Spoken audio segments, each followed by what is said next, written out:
Welcome to round one of the WA Sporting Car Club's 2024 season. Day 2 features XL Cup, improved production cars, saloon cars, street cars, 3E production cars, sports sedans, WA muscle cars, free formula, FSR.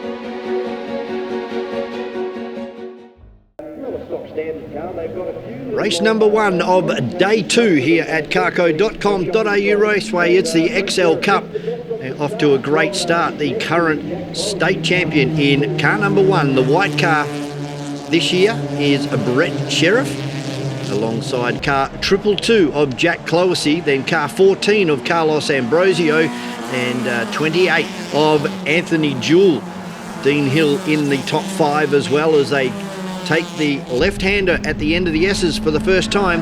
Up and over the top of the hill, Sheriff and Cloesy already starting to move away from the rest of the field. Ambrosio in third. Jack Caiulo is up into 6th position at the moment as they head down into turn number 6 for the first time. Zane Rhodes, unfortunately, having all of his qualifying times deleted. He started from the back of the field, so look for a big charge from our Queensland visitor in Zane Rhodes.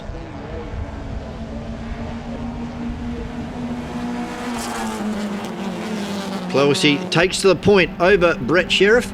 Still 2 or 3 car lengths in front of car 14 of Carlos Ambrosio, who's being harassed by Anthony Jewell and also Dean Hill.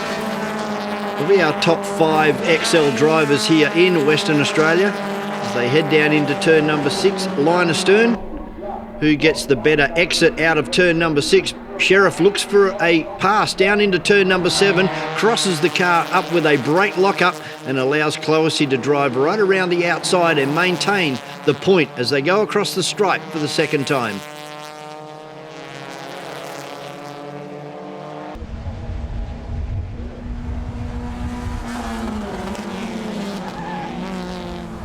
Zane Rhodes up some 8 positions after lap number 1. As we pick up on car number 2, one of the best presented Hyundai XLs in Steve McGregor. As our leaders now down out onto the Carco main straight, it is still car 222 of Jack Cloesy. And here comes Brett Sheriff again, another big look up the inside into turn number 1 and a successful overtake of Jack Cloesy as he runs a little bit wide, starts to flick up some of the sand that was brought onto the circuit from a recent incident. And Steve McGregor in car number 2, unfortunately locking up and running straight off the track in turn number 1. Good to see that Steve didn't bring out a safety car on that occasion. As car number 21 slips up the inside of that other competitor in turn number 7. But our leaders, and not far behind our leaders, was this great battle between Dean Hill and Anthony Jewell. These guys were battling the entire distance. You can see Anthony Jewell starting to defend already on the top of the hill. Side by side into turn number 7. And it's still car 28 of Anthony Jewell leading 53 of Dean Hill.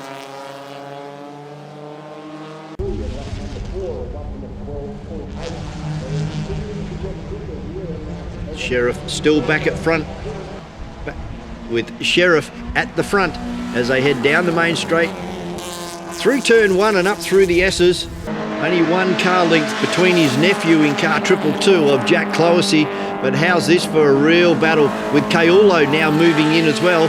At the checkered flag, it goes to the current state champion in Brett Sheriff over car 222 of Jack Cloesy, and Anthony Jewell hangs on for third.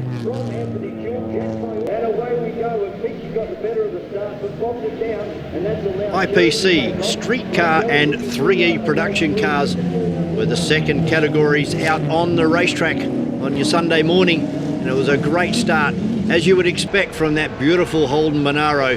Car number 44 of Matt Cherry off to a cracker of a lead already over Ben Peachy, the first of the street cars, and then we go back to the Mark 1 Escort of Grant Gellin.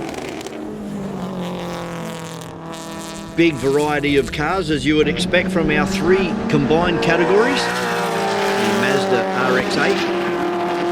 And our side-by-side and sideways action across the top of the hill from Chris Lillis. And it's great to have Chris back in Western Australia for round number 1 of 2024 in that beautiful Holden Commodore. But it was all about this Holden product, the red Holden Monaro of Matt Cherry, keeping it nice and straight on the exit of turn number 7 and across the start-finish line. And unfortunately there for Jared Carey, running a brand new engine this weekend, a few little late dramas with some brakes not arriving, and unfortunately for Jared, decided to be cautious and take the car back up into the paddock area. As you would expect, battles all the way through. Steve Turpin making a return too to carco.com.au Raceway, and John Caligari coming under a lot of pressure now from Chris Lillis as they head down into turn number 6. Joseph Karukin, another returning driver for 2024 as well in his WRX. He's having a great day out so far in race number 1 for the IPC, the street car and 3E production cars. Tirana, car number 8 of Gary Utterson, and 179 of Neville Zaccoli in that beautiful Chev Camaro that participates in time challenge as well as this event. And unfortunately for Gary Utterson, a big lose halfway down between turn 5 and turn 6. Spins it right around in the old pit area from back in the 70s. But our leader, Matt Cherry, doing a beautiful job out in front, driving away from the street car of Ben Peachy, the Datsun 200B. Damon Croxon now coming under attack from a returning Gary Utterson, back on the racetrack and trying to make up some positions before the checkered flag. As we go on board, Kyle McPherson, a new driver to carco.com.au Raceway. And as we can see on driver's right, unfortunately for car 179 of Neville Zaccoli, he pulls to a stop in the bus stop, and that brings out our safety car for 2 laps. We're going to stay on board Kyle McPherson's car, the Renault Clio, as we take this restart here. Safety car entering the paddock area on driver's left. And it's all up to Matt Cherry now with Ben Peachy a long way back. I thought that Ben would have been right in the boot lid of Matt Cherry as the green flag flies, and we are back to racing again. Last lap board shown, and it looks like a great comfortable win coming up here for Matt Cherry.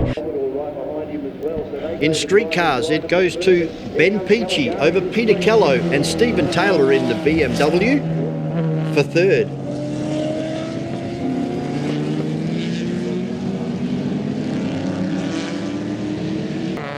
In our improved production car, it was the red Holden Monaro of Matt Cherry over Joseph Karukin in the Subaru, and John Caligari scoring 3rd.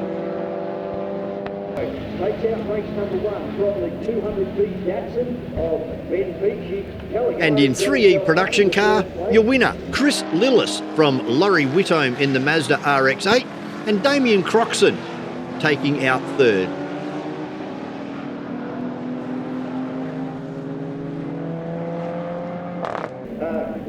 Race number 1 for our Holden versus Ford battle here at carco.com.au Raceway, and a new driver to the category is Jackson Callow, and he's showing the way already over the very experienced Robbie Marcon. Alongside Robbie is the current state champion in Mason Harvey, as they processed their way all the way up and over the top of the hill for the first time, and Jackson Callow out to 3 or 4 car lengths, but a great battle developing behind with Robbie Marcon stepping the car out, with Mason Harvey coming under attack now from the new number 3 for 2024, and that's Grant Johnson. Been a long time since we've seen a different number than number 1 on the side of the Johnson purple car. Somebody getting into trouble down there into turn number 7, and we're going to go on board and have a look at the instant replay with Andrew Martin getting it all sideways and unfortunately taking out Stevens in car number 71 down there in turn number 6. And unfortunately we went safety car for 3 laps while we returned those cars to the paddock area behind the safety car. Our leader is Jackson Callow in the ex-Greg Dyson car.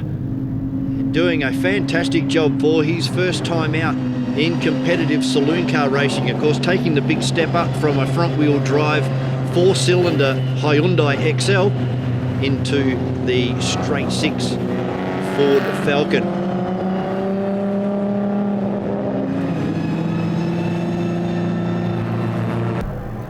Big shout out to all of our officials who braved the weather conditions up there on the Sunday. Don't let the clouds fool you. It was very, very warm and stifling with the humidity right up there in the 80-90% range.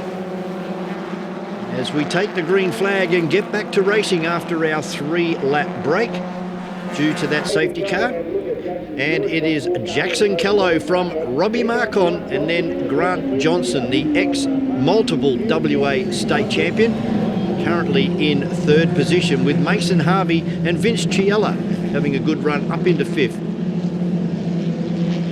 As far as our Pro-Am category cars, as we've just watched Reg Ralph just straight lining the S's there, it was Michael Koberstein to the lead from Reg Ralph in 2nd position, and Craig James hanging tough there as well in 3rd position. As we pick up on our Pro category across the top of the hill, and it's still Jackson Callow, as I said, in the ex-Greg Dyson car from Robbie Marcon in car number 82. And in car number 3 for 2024 is Grant Johnson. However, Mason Harvey able to get in front of Grant Johnson, and now Gary Hills throws his hat in the ring, drives straight underneath the car of Mark Walker Watkins in that nice yellow and black car. Heading down into turn number 1 again, under threatening skies. However, no rain did eventuate. It's all Jackson Callow at the moment, doing a fantastic job up and over the top of the hill and down into 6. As I said, back in our Pro-Am category, it was all Michael Koberstein. Nobody was going to come near him in race number 1. Good to see Gary Hills back at carco.com.au Raceway, as Mark Walker Watkins tries to run down the inside of him. But at the conclusion of this event, it goes to Michael Koberstein in Pro-Am from Reg Ralph, and Craig James in car number 10 is 3rd. And as far as our Pro category goes, your winner, and all the way winner, first drive for Jackson Callow, Robbie Marcon in 2nd, and Mason Harvey taking out 3rd.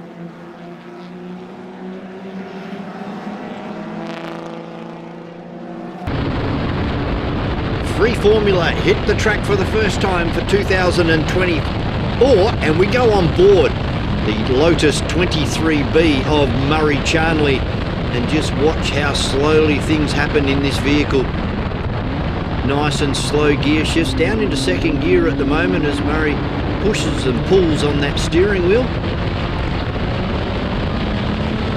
Let's go for a ride on board the Lotus 23B.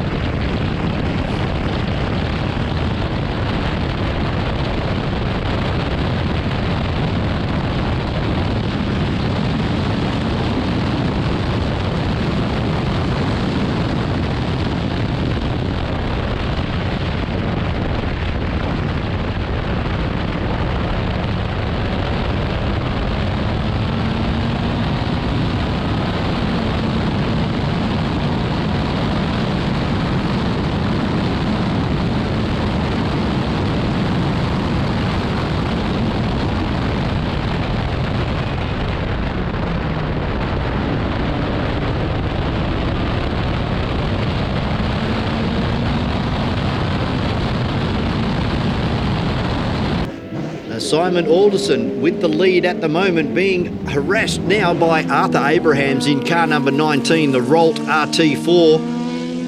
We go back to some of our Formula Ford runners, including Glenn Swarbrick. And we also had David Dearden and David Bowden in that little gaggle of Formula Fords, as Arthur Abrahams now takes the lead from Simon Alderson in the Formula 2000.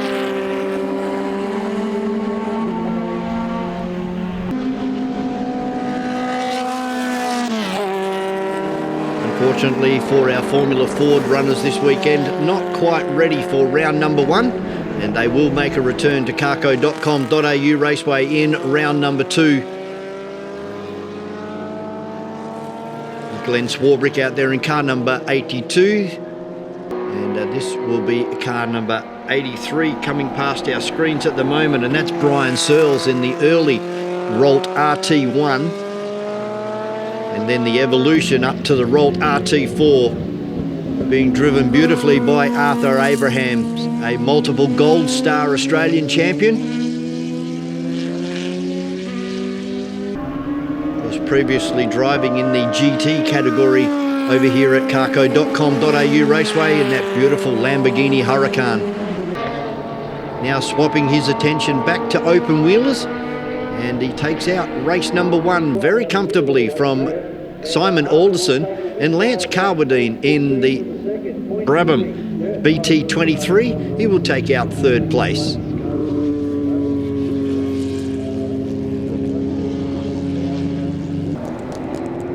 Sports cars, sports sedans and WA muscle cars on the circuit, and a great lineup of all of the 3 combined categories, with Ryan Humphreys in pole position at the moment, and alongside him Chase Hoy.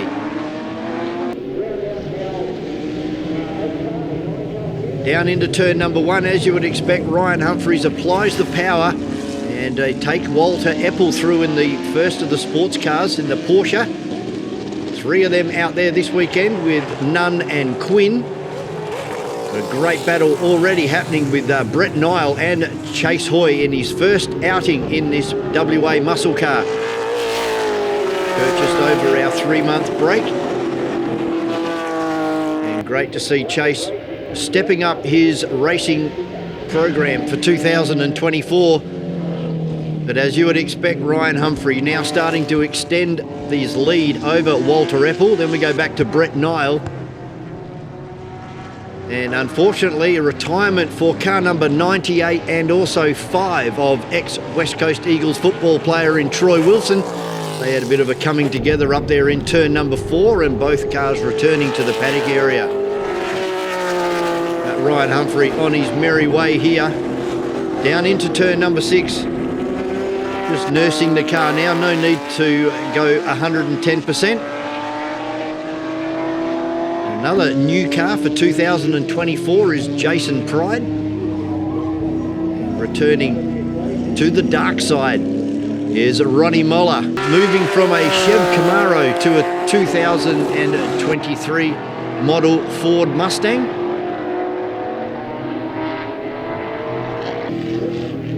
Really good to see Chase Hoy out in front of a more experienced driver in Brett Nile in car number 54. Car number 40 slowing on the exit of turn number 1. So we pick up on Campbell Nunn, and this is Ron Moller in this beautiful Libid car number 77, again for 2024. Unfortunately for Adam Marjoram, not able to make the race meeting, as we pick up on Chase Hoy, and unfortunately a suspension failure there for Chase, unable to turn the car and ran it straight off into the dirt, and unfortunately that brought out the safety car for the remainder of the race. So our winner in sports sedans, the only sports sedan out there, goes to Ryan Humphreys in the beautiful grey Falcon. As far as our sports cars go, it was 3 Porsches out there, with Walter Eppel winning over Campbell Nunn and Mark Quinn taking out 3rd position. And for our WA muscle cars, your winner, car number 54, Brett Nile from Jason Pride, and Ron Moller in car number 77. Don't forget, at all of our events through 2024, you're able to come out onto the grid at lunchtime and participate in one of our grid walks. A fantastic opportunity to come out, see the cars, talk to the drivers, and learn a little bit more about your favourite car and driver. After our combined sports cars, sports sedans and WA muscle cars, Slim Jim caught up with Ryan Humphreys. We're here at Carco Raceway for the Labor Day long weekend racing, but it's also the first weekend of racing for 2024. I'm joined by Ryan Humfrey, who came fourth in the National Sports Sedans Championship in 2023. Congratulations, Ryan. Great effort. And you told me it was your first time working on the national, competing in the Nationals. Yeah, thanks, Jamie. With our little team, we decided to have a bit of a go over east and learn and have some fun on some new tracks. That's what we were really about. But how long have you been driving sports sedans? I mean, a fair while? Yeah, well, this was my first road car back in the day. And tell me about it. You used to drive this to tape when you were studying. Is that the case? Yeah. So how long you had the car for? Well, I bought it 2000, I think it was. So it's back when I was a P-plater, when I was 18, and I'm past 40 now. So I had it for a while. It literally had to kick the dog out and get an interior and get me to TAFE and build a little six-cylinder up, and I'd go around and we're doing burnouts and drags and just anything motorsport. We were just loving it. And then a mate goes, I come down and do skids at Collie, did skids at Collie. Oh, right, yeah. And next thing I see all these cars just doing laps on a racetrack. And I said, what are those guys doing? And come on over. So we went over and it's just gone crazy since then. Unreal. But when it comes to sports sedans, I mean, there's a lot of very elite cars in your division. So these things are purpose-built for racing. Well, most of them are. Yeah. Is an XC Falcon built for racing normally? No, definitely not. Look, so there's been a lot of modifications over the years. Oh, for sure. So like I said, this was just my car. I just loved playing in cars and motorsport. So we just saw we could do it. We just started doing it. Next thing, because I didn't know what I was doing, and just did whatever, the only rule book we were left to fit into was sports sedans. So then we thought, well, now we understand the rules, let's go back, let's chop it all up again, let's do it. And we went back 4 or 5 times, never built a car before, a race car. Yeah, right. So we're just a bunch of mates having a crack really most of the time, and obviously me missus as well, so she's very, very supportive of the stupidly late hours. Yeah, well, it is, isn't it? It's a huge commitment, isn't it, per year? It is. Especially when you're competing in the Nationals. Just the test of willpower on the commitment is in itself a monumental, test on us guys and girls. It's full on, and everyone knows it. Things go wrong, and to try to keep getting back up when things are always going wrong. And like you said, 4th last year, we were blown away. Like really, we would never have expected to get that, and we may never ever get another year that good. But we want to keep doing it, because it's just new tracks again. So we're going to Tasmania. We're leaving for Tasmania in 2 weeks. Well, that was my next question, actually. I mean, when it comes to getting familiar with the tracks that you're racing on, obviously you're pretty accustomed to what's happening here at Carco Raceway. Yeah. But when it comes to visiting over east, I mean, how much time do you get on the track to actually accustomise yourself? It's not very much, obviously. No. And things like Surfers Paradise and stuff like that, everybody was in the same boat. Like, we tried to do a lap in our road car the day before. It took 40 minutes because of all the road work, so you don't really get much of a feel. We get 2 practice sessions and a qualifying for our first day, and then that's racing after that. And practice sessions by yourself on the track, or actually with other competitors? With our full category. So everyone gets the whole category. We get a 20-minute, and then obviously if we have yellow sessions, it eats into our time. And being sports sedans, we quite often are on the edge of breaking down, so we don't normally get 20 minutes. But so you're obviously customising yourself with the track at the same time you're having to deal with your other competitors and their behaviour on the track as well. Oh, 100%. And then, we're always trying to change things too. So, we're changing brakes and stuff, and then we're getting it wrong, and you just got to drive around it. Like that qualifying session, I've got alarms all over my dash going off.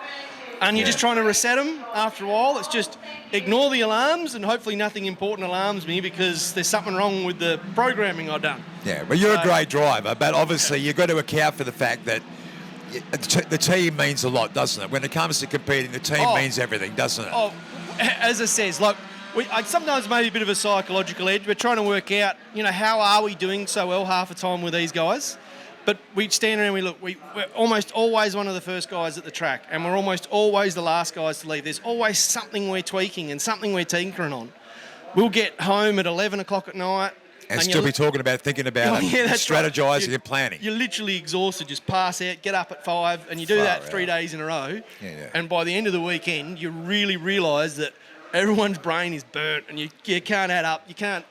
you're trying to mix cordial and you just Yeah, can't mix but cordial. obviously that level of effort and that level of intensity is coming to fruition because you came fourth in your first national championships. And that's that. You're trying to give yourself, a bit of edge, and we put that in our mind that it's because we work so hard. So we work harder because we think that's what gives us our things. Let's work harder. So after last year's experience coming into this season, so what changes have you made to actually make yourself more competitive?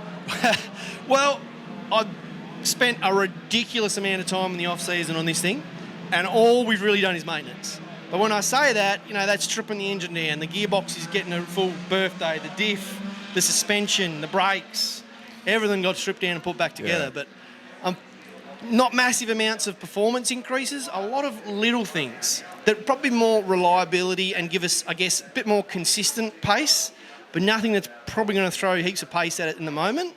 Got a couple little things in the works that we're hoping to come on maybe this season.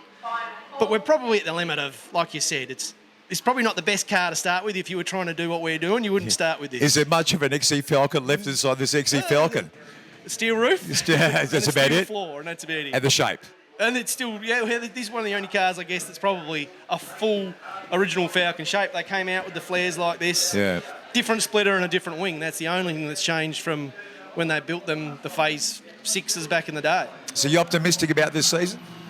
Oh, we know that fourth place last year was probably punching above our weight, but there's a chance if we've done it once, we can do it again. Great. So we've got to aim for something similar to that this year. Mate, I wish you the best of luck. I hope it's a great championship season for you, and I hope you come back with an absolute great result at the end of the day. All right? Really appreciate you having a chat with us, Jamie. No, I appreciate just Ryan. a quick one to give out thanks. Again, I mentioned it, my team, they're flying over east, coming out.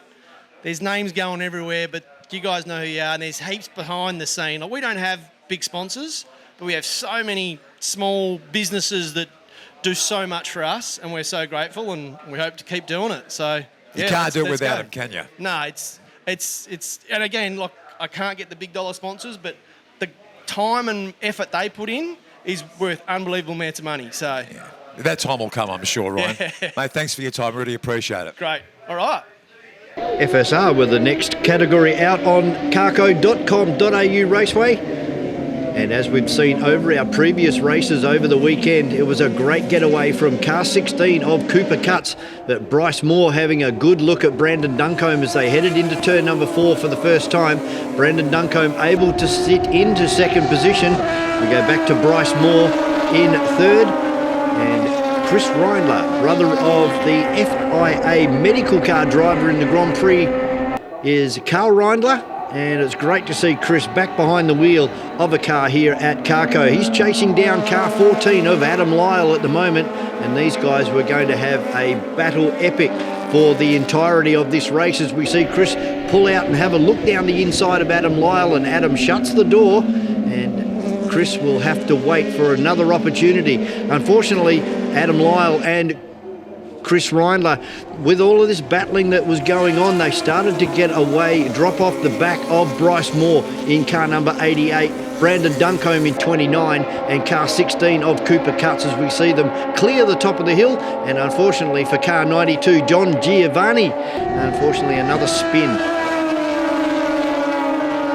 Was able to gather that up and keep going. No safety car required. And the race continues with Cooper Cuts well out in front. This great battle happening again, carrying over from Saturday, was between Brad Russell and Stuart Burns in car number 3.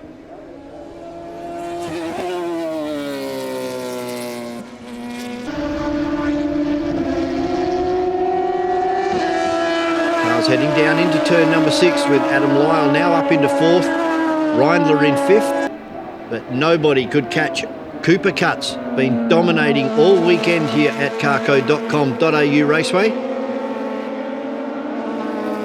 They come across the stripe, car number 16 by 2 car lengths over Brandon Duncombe. We go back 3 or 4 car lengths to car 88 of Bryce Moore, car 14 of Adam Lyle, and Chris Reindler. Car number 2.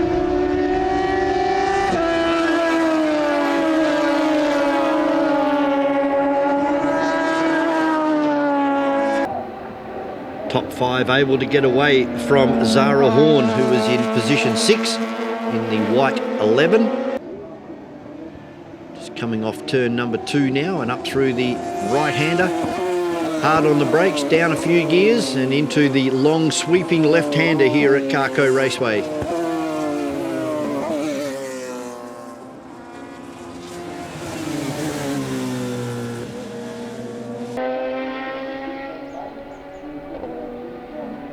Some side-by-side action on the way into turn number 7. At the checkered flag, it was car 16 of Cooper Cuts from 88 of Bryce Moore, and Brandon Duncombe in car number 29 takes home 3rd position.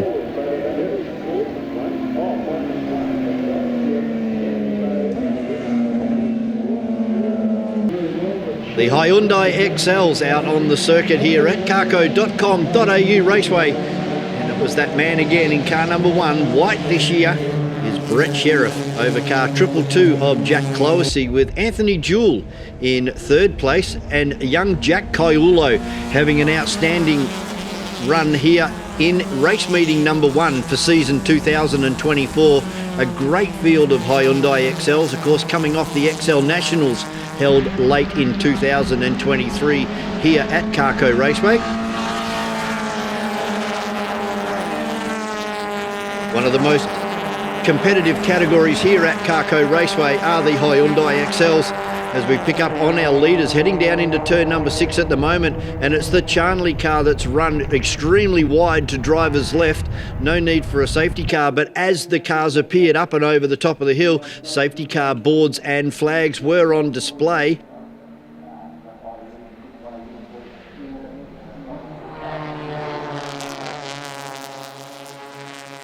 And we pick up back in turn number 6, our new driver to Hyundai XL here at Carco Raceway, young Paul Cooper. Unfortunately has backed the model into the sand trap at turn number 6, and this required a total of 3 laps behind the safety car. Restart time, and it was all up to Brett Sheriff to go when he felt the time was right, and he's accelerated and taken Jack Cloesy with him. And there's already moves on. There's passing before the Carco start-finish line, and that's going to cost Anthony Jewell a penalty at the conclusion of this race. We're looking at 4 wide as they go into turn number 1 for the 2nd time. Brett Sheriff able to get away to a really good start while this big gaggle of cars are fighting between them. Kaiulo trying to run around the outside of Jack Cloesy in car number 222. We got Ambrosio, Dean Hill involved as well. Cars sort themselves out, single file across the top of the hill. Jewell, Cloesy, Kaiulo. We go back to Dean Hill, Ambrosio and Zane Rhodes. Remembering that Zane Rhodes had all of his qualifying times deleted. He's had to come from the rear of the field, and this is only their 2nd race. So a great effort for Zane Rhodes to be able to get up and start challenging the front runners. Kaiulo and Jewell side by side as they cross the stripe to reel off another lap, but it was all Brett Sheriff as Anthony Jewell again gets pushed really wide on the exit of turn number 1. 4-wheel drives it across the S's, and that's allowed Kaiulo, Dean Hill, Ambrosio and Rhodes to all take over that position. Zane Rhodes side by side with Carlos Ambrosio drives right into the driver's door and pushes car 14 wide as they run across the stripe and get the checkered flag. Your winner, current state champion, is Brett Sheriff over Jack Cloesy, and in 3rd place, a great return to Carco for car number 53 of Dean Hill.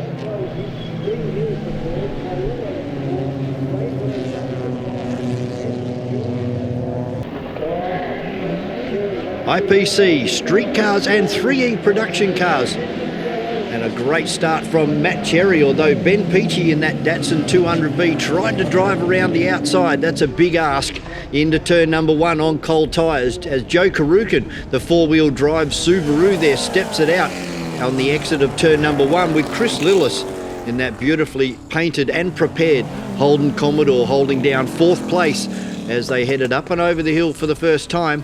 And unfortunately for Peter Kello, a stall on the line, one of the most dangerous things that can happen in motorsport. He's finally got the R32 Nissan back up and running, and he'll be trying to come through the field. Everybody fairly strung out as they come across the hill for the first time. Out in front, a typical story when it comes to improved production racing here in Western Australia. It's all car 44 of Matt Cherry over the street car of Ben Peachy. Chris Lillis now moves himself up into second place as far as improved production, and Joe Karukin not letting him go in that red WRX. Croxon and Gallen cars, and Gary Utterson also out there in the Tirana, car number 8. And the return of car number 5 for John Caligari. This car was extensively damaged towards the rear end of 2023, and the car looks brand new. A credit to the Caligari family for turning that car around and getting it back out on the racetrack here at carco.com.au Raceway, as Caligari now starts to have a good look around the outside of Chris Lillis, who just ever so slightly comes over to driver's left and blocks that line. And this will allow Karukin in the WRX Subaru maybe to get onto the tail of John Caligari. But at the end of the race, it was Ben Peachy takes out the win in street cars from Peter Kello in the R32, and Gary Utterson takes out a well-deserved third place in the white and black Tirana. As far as our improved production, Matt Cherry, car number 44 from John Caligari, and Joe Karukin in the WRX Subaru takes out third position. And our 3E production car, our winner, our returning driver to Carco, is Chris Lillis, who takes the win from James Gallen, and Damien Croxon in the Renault Megane takes home third place. Due to an off-track medical incident, for the safety of our officials and competitors, the race meeting ended early.